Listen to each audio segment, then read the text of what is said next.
ఉమ్మడి నల్గొండ జిల్లాలో పలుచోట్ల భూగర్భ జలాలు అడుగంటిపోయాయి. బిందెడు నీటి కోసం ట్యాంకర్ల వద్ద గంటల తరబడి వేచి చూడాల్సిన పరిస్థితి. కానీ ఈ ఊట బావులు నడివేసవిలోనూ జలసిరలు కురిపిస్తున్నాయి. జిల్లా వ్యాప్తంగా భూగర్భ జలాలు పడిపోయినా ఆ బావుల్లో మాత్రం 20 అడుగుల లోతులోనే నీటి లభ్యత ఉండడం విశేషం. ఇంతకీ ఆ బావులు ఎక్కడ ఉన్నాయి, వాటి ప్రత్యేకత ఏంటో ఇప్పుడు చూద్దాం. ఇది నల్గొండ జిల్లా కారాగారం.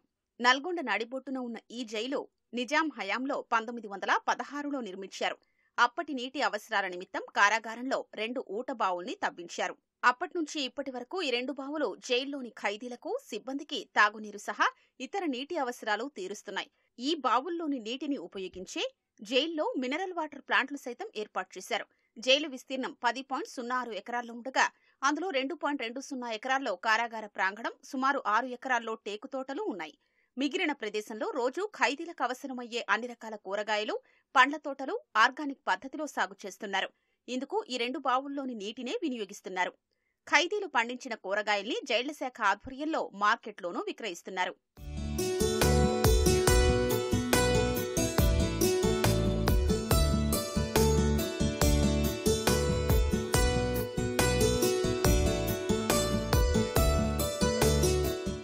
వందేళ్ల క్రితం నల్గొండ జిల్లా వ్యాప్తంగా అనేక బావులు తవ్వగా ప్రస్తుతం ఈ రెండింటిలోనే నీళ్లున్నాయని భూగర్భ జలవనరుల శాఖ అధికారులు చెబుతున్నారు.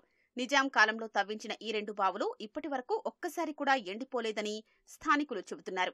2 బావులు ఉన్నాయి. దాదాపు కొన్ని సంవత్సరాల నుంచి నీళ్ళు యథావిధంగా నడుస్తూనే ఉంటాయి. ఎప్పుడు ఎండిపోసారి మధ్యాహ్నం కరువు వచ్చినా కూడా అది ఎండలేదు. చుట్టుపక్కల ఎండిపోయినా కూడా ఈ బావులు ఎండుతాయి, నీళ్ళు నడుస్తూనే ఉన్నాయి. 50 ఏళ్ల సంది ఇక్కడనే ఉన్నాను. జైల్లో 2 బావులు ఉన్నాయి. నీళ్లు మాత్రం పుష్కలంగా ఉన్నాయి. ఇప్పుడు వాటి పెట్టి ఇప్పుడు కూరగాయలు కూడా పండిస్తున్నారు. నీళ్ళు ఉంటాయి. ఇప్పుడు జర కరువు జబడి జర తగ్గిపోయింది.